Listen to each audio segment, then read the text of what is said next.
Taking the pulse of San Diego voters, 2 different surveys on support for a convention center expansion.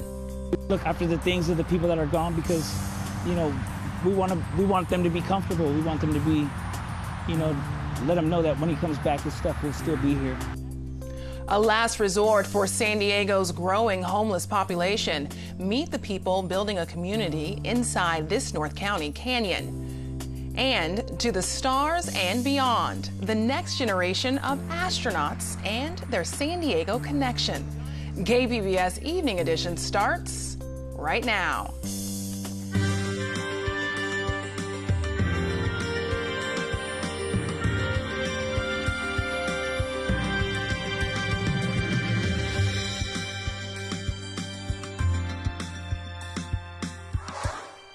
Good evening, and thanks for joining us. I'm Ebony Monet.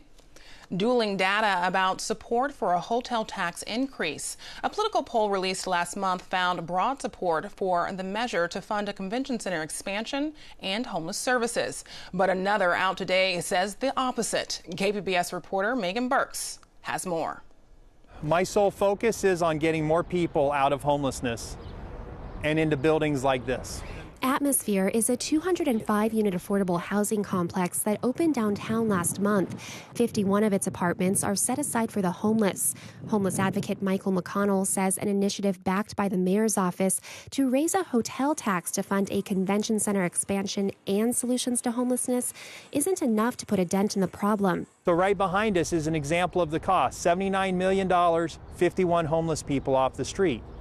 So if we're going to be serious about this issue, we have to be serious and realistic about the amount of money that it's going to take.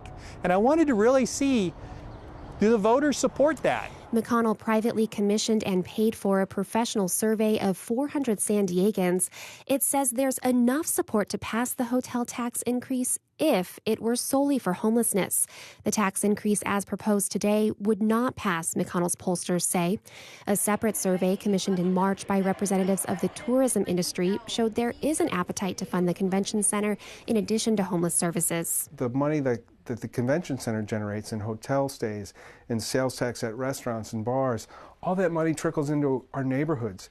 Tony Manalatis says he believes the discrepancy in poll results is because the firms didn't use the same questions. Theirs says increasing affordable housing. That is code for low-income housing, which is going to tank it with a lot of Republicans. McConnell's hypothetical homeless-only tax increase that polled well includes the words affordable housing. The City Council Monday will take up whether to move the convention center and homeless measure to a special election, but the council has already rejected funding for the election. I think we need to go back to the drawing board and work with all stakeholders to design something that is passable and actually reflects the priorities of San Diegans. A mayoral veto could restore funding for a special election. Faulkner's office did not respond to a request for comment. Megan Burks, KPBS News. Plans to build a Christian-themed tourist resort in Mission Valley took a step forward today. KPBS Metro reporter Andrew Bowen has more. San Diego-based televangelist Morris Cerullo wants to build his so-called Legacy Center on an 18-acre property on Hotel Circle South. It would include a theater, museum, luxury hotel, and missionary training center. The city's planning commission voted unanimously to recommend the project's approval. Commissioners largely praised the design, which has been completely reworked and scaled back over the past year. But they did say pedestrian access should be improved, particularly from the nearby bus stop. You're forcing somebody who uses transit to take a very circuitous route based upon your current pedestrian plan to get into the project. That just doesn't, that's not how we should be doing business anymore.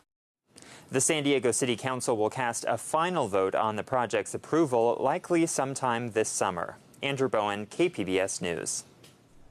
During his highly anticipated Senate testimony today, former FBI Director James Comey said he believes he was fired because his investigation into Russia's role in the 2016 election. That is a very big deal, and not just because it involves me. The nature of the FBI and the nature of its work requires that it not be the subject of political consideration. And then on top of that, you have the Russia investigation itself is vital because of the threat and I know I should have said this earlier, but it's obvious, if any Americans were part of helping the Russians do that to us, that is a very big deal. Comey says he also felt pressure from President Trump to drop the investigation into former National Security Advisor Michael Flynn. He says one specific occasion, the president cleared the Oval Office, and while they were alone, he said, "I hope you can let this go." Trump's personal attorney made this statement following Comey's testimony. The president never, in form or substance, directed or suggested that Mr. Comey stop investigating anyone, including the president never suggested that Mr. Comey, quote, let Flynn go, close quote. Chuck LaBella is a former acting U.S. attorney for the Southern District of California. He worked in the U.S. District Attorney's Office in the Southern District of New York when James Comey was an assistant U.S. attorney. He also testified before a congressional committee during the Clinton administration. KPBS asked him to put today's proceedings into context. The first takeaway from me was that nobody said, Mr. Comey, we don't believe you, or Mr. Comey, you're not credible. I think everybody put their spin on what was happening. The Democrats put the obstruction of justice spin on it. I think the Republicans put it, well, maybe it wasn't an appropriate conversation, maybe it wasn't a well-thoughtful conversation, but it wasn't an obstruction of justice. It was just this president doing what he does. Having put that spin on it, nobody said, Jim Comey, you're lying, which I think was a real big takeaway. I think the other takeaway is that, something bad happened in this election cycle with the Russians. I don't think you could watch Jim Comey, his testimony, as a credible prosecutor and investigator and say he's not accurate about this. So this whole idea that this is fake news is just an illusion, and I think is now dissipated. Something happened, and it's going to be this committee's responsibility to get to the bottom of that. Not necessarily Jim Comey's firing. That's, I think, more of a flourish. I think the real issue is what the Russians did, who they did it with, did in fact anybody collude with them or help them or assist them? That's the big question. PBS NewsHour will have more coverage on today's Senate hearing. You can catch that at 7 right here on KPBS. Advocates say immigrants with deportation orders who were allowed to stay in the U.S. under the prior administration have become a target of President Donald Trump's new immigration policies. For years, immigrants facing deportation have been allowed to remain in the country temporarily, as long as they attend regular check-ins with federal authorities and stay out of trouble. Now, in cases spanning from Michigan to here in California, some of them are being told their time in the U.S. is up. A group of Californians who say they're not getting equal representation at the state capitol gained some support this week. As Sherry Gyro reports, one lawmaker has introduced a bill to divide state districts in a way he says would give California voters an equal voice. Show us that we matter.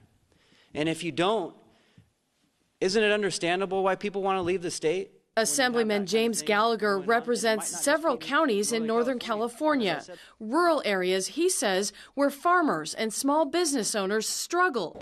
All members voted to keep up with rules, regulations, and restrictions placed on them by the state of California. Look, recognize that there's a problem. The northern 38% of California has 6 legislators, compared to the rest at 114. Gallagher heard the voices of a group called Citizens for Fair Representation, who last week filed a lawsuit against the state asking for equal representation. These are folks who say they'll leave and start their own state of Jefferson if the balance is not changed. Gallagher introduced his own bill that would reorganize the district map into 8 sections. Regions, he says, would more fairly represent California voters.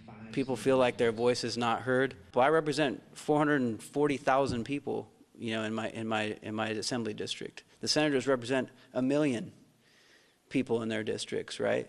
How do you have that close connection when you have that many people in one in one district? We feel that our voices are not heard. Paul Bassi is both a business owner and farmer in Yolo and Sutter counties. He says his district lawmakers are not paying attention to his needs or the needs of others in his shoes. These are the stewards that represent resources for all Californians: water, hydropower, and timber, to mention a few. It feels like there's so much regulation. It's almost like small business owners are living in fear. We have to do so much reporting. There's so much paperwork and regulations and guidelines to follow, and each year that load and that burden just continues to increase.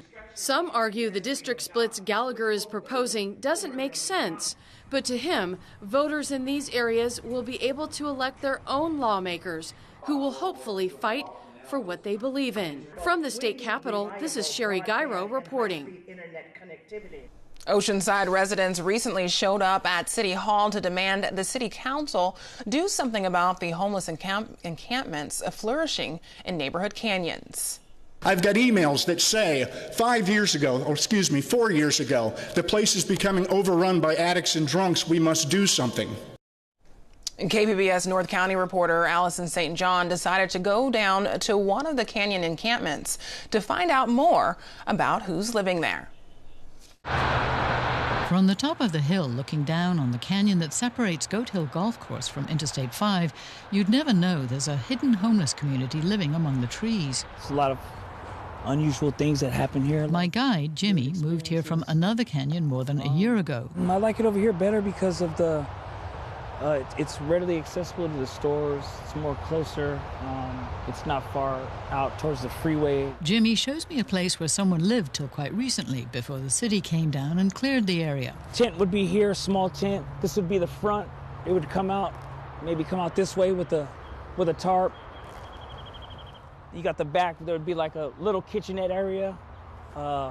You have makeshift stairs here. A little further in, right beside a chain-link fence with cars and trucks roaring by on the freeway, we come upon our first tent. You can actually see the freeway. It's empty.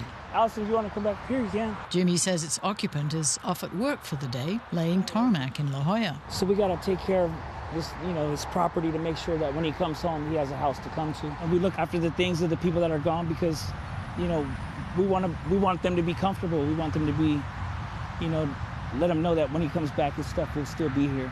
Further into the trees, we come across Vi's place. A little bit more established, place here. This right here is Miss Vi. She's kind of our elder here. Vi is another old-timer. She's seen a lot of young folk come and go, and she says she does her best to counsel them. I ask him, while you're here, is there anything that, that you're focusing on, some of them say that they're trying to get their children. Vi says she's helped young couples get out of the canyon and reclaim their children. She has her own dreams, but she openly admits she has a major barrier to finding a job. Why am I homeless? I'm an ex-felon.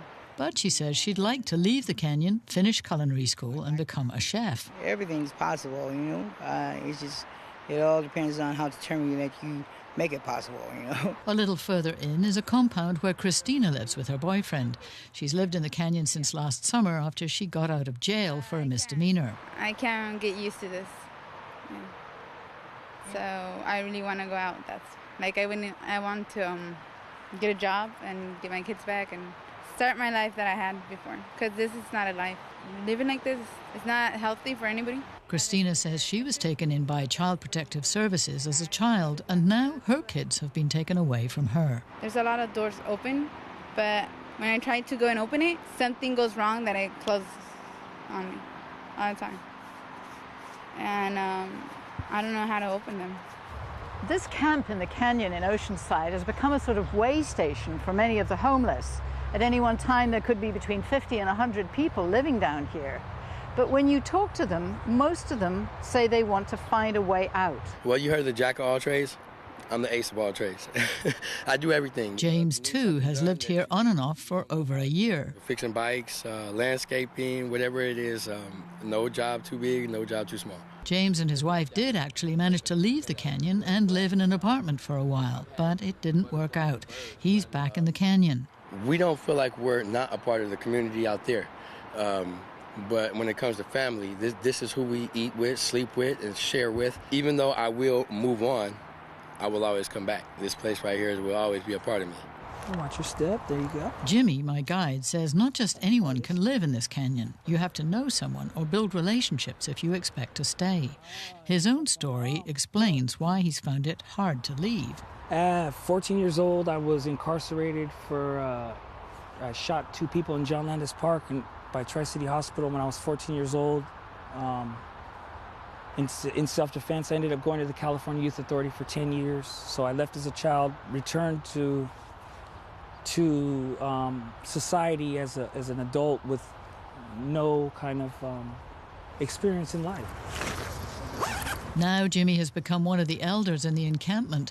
When a girl who stayed briefly in the canyon was found dead of an overdose about a month ago, Jimmy was the one who went to tell authorities. To find a person down there in the back dead in here is kind of like, it's unsettling for us because this is where we live.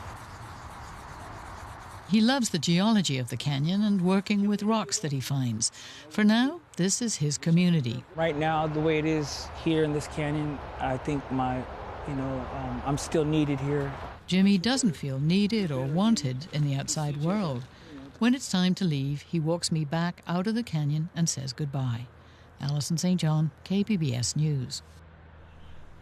To learn more about housing in the San Diego area, you can read the special section on our website called A Place to Live at kpbs.org/housing. The world's tiniest and most endangered porpoise is getting help from one of Hollywood's biggest stars. Leonardo DiCaprio has joined the fight to save the vaquita. Wednesday, DiCaprio met with Mexico's President Enrique Peña Nieto to sign a memorandum of understanding committing Mexico to strengthening its laws regarding fishing practices. Vaquitas live in the northern end of the Gulf of California. Scientists estimate there are fewer than 25 left. Vaquitas are caught in illegal fishing gear and killed.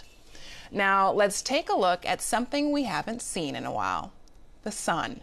Kids played at the downtown waterfront park. A nice break after this week's cloudy weather, but it looks like June gloom isn't over just yet.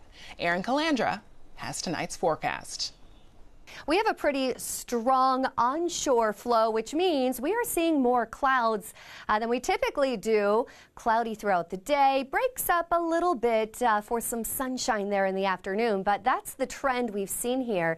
Taking a look at our satellite and radar, well, we don't see much of anything going on. Maybe a couple blips of clouds further toward the coast, but to the north of us, it's a very different story. We do have a strong system that moved in over Washington. With that, we see this big band of showers all the way down through northern California. So if you're traveling to San Francisco, you might want to call, check on, or go online, check on your flight before you head out. We could see just a couple problems from that.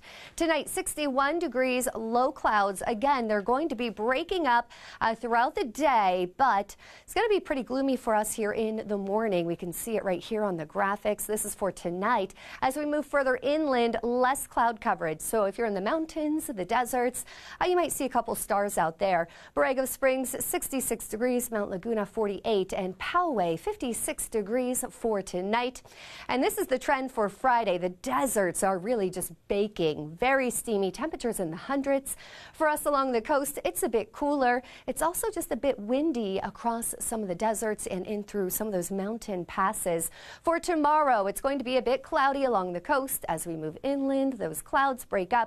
We could even see some mist or light rain in those morning hours, mainly along the coast and inland for the next day or so. Oceanside, 71 degrees, Poway, 77, Borrego Springs, 98, and Mount Laguna, 70 degrees. This is the trend for the country. The west coast is pretty cool. Meanwhile, the middle part of our country is very nice and warm. Now, taking a look at your 5-day for the coast, we drop down to 68 degrees for the weekend, then we rebound to the 70s. Inland, we're at the 70s much of the week until Tuesday. We bump it up to the 80s. And in the mountains, cool, 62 degrees on Sunday. Certainly grab a jacket if you're heading out there. And in the deserts, a nice break. We're at 88 degrees on Sunday. For KPBS News, I'm Erin Calandra. Los Angeles Mayor Eric Garcetti is making his mark on the Democratic Party. He was the first mayor to raise the minimum wage of a major U.S. city to $15 an hour. From our sister station, KQED, politics editor Scott Schaefer talks to the mayor about what his party needs to do to stay relevant. What does the party need and what does the country need from leaders in the Democratic Party right now? Well, I think the party needs to be less obsessed with an agenda for the Democratic Party and more focused on an agenda for the American people. Most people don't live their lives in a partisan way. We might be registered as Democrats, a few of us might even be activists or elected officials, but most people are more concerned with the debt that they have. They're more concerned with the public school in their neighborhood. We can't just be a party of opposition, or we'll permanently be a party of opposition. We need to continue, as we are in California, having a proactive agenda while we fight defense on those attacks on our values. Does the party need to reposition itself to appeal to these people that you're talking about, working class folks and who are worried about their lives, they're not thinking about party politics? You have to connect. So it's not repositioning, because if you have the wrong messengers or if you can't articulate it well, you can have the best ideas in the world. You can even show them you're a good person. But I think people are hungry for, do you have the guts to take the risk to actually get things done, even if it means pushing back on your own political or personal interests? And Donald Trump, I don't think people would have said, had the greatest heart or the greatest head in terms of the ideas he was putting forward. But a lot of people took a risk because they said, at least he's got the guts.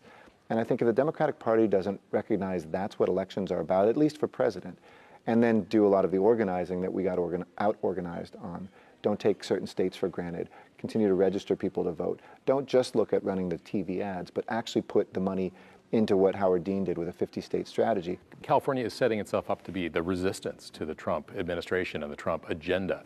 Are you saying that either that's not enough or that there's some risk maybe for the party and the state being identified in that way? I don't believe there's a risk. There's only risk if that's all that we do. It is critically important. It is morally necessary to resist and to show that we can persist.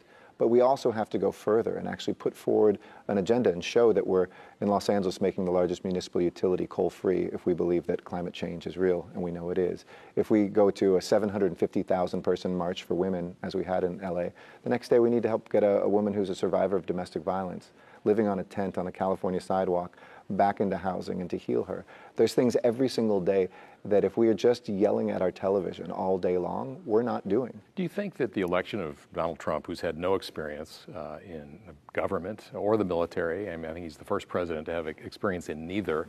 We see in France, Emmanuel Macron getting elected. He wasn't part of a party that was organized before the election.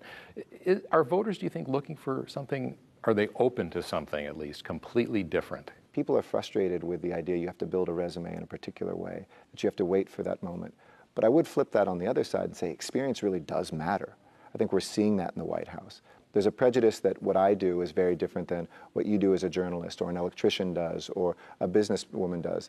Those are professions that you learn and get good at. There's certain skills, but that elected life is just good judgment. You can come in from being a CEO and, hey, don't worry, you don't have to sweat the details, you'll figure those out.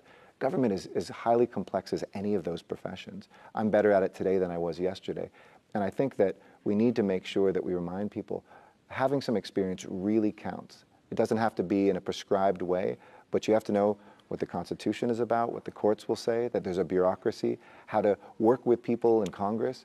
It's not a top-down kind of job as CEO. You can be a strong leader, but if you can't bring people with you, if you demand it's your way or no way, we're seeing what happens in the White House today. I know that LA is making a push to get the Olympics again. What's the case for LA? And a lot of cities have dropped out. Well, a lot of cities are smart to drop out because it can be horribly expensive to build the infrastructure, the sports venues, the transportation, et cetera. LA's case is not dissimilar to 1984 when we had the most profitable modern-day Olympics, showed that a private sector model could get it done, turn a profit, invest that back in a city and youth sports and other things that have been the legacy. My emotional pitch was that I was 13 years old in 1984. I went to those closing ceremonies. I watched Carl Lewis and the American 4x100 team set a new world record, and it felt like this amazing moment. The world came to my city, loved Los Angeles, but also saw the America that was good, that could get things done, but that could also stand for everybody being welcome. And what better city than the most diverse city in human history, a place where 39 countries have their largest population outside their home country than LA. So come on home. Mayor Eric Garcetti, thank you so much for your time. A great pleasure to be with you. Thank you. Johnny Kim. Johnny. From University of San Diego to NASA's class of astronaut candidates, Johnny Kim beat out nearly 18,000 other applicants, earning a spot in the final round with 2 other candidates with San Diego ties, another USD graduate and one from UC San Diego. They'll have to prove themselves during a 2-year training program. Vice President Mike Pence welcomed the newbies, who will train with 44 veteran astronauts. Now, here's a look at what we're working on for tomorrow in the KPBS newsroom. On Morning Edition, It Comes at Night, the horror film that doesn't use monsters or supernatural evil to frighten movie fans. And on Midday Edition, Shellfish and live music by the water. The 8th annual Oyster Fest starts this weekend in San Diego. That's tomorrow on KPBS Radio. You can find tonight's stories on our website, kpbs.org/evening edition. Thanks for joining us. Have a great night.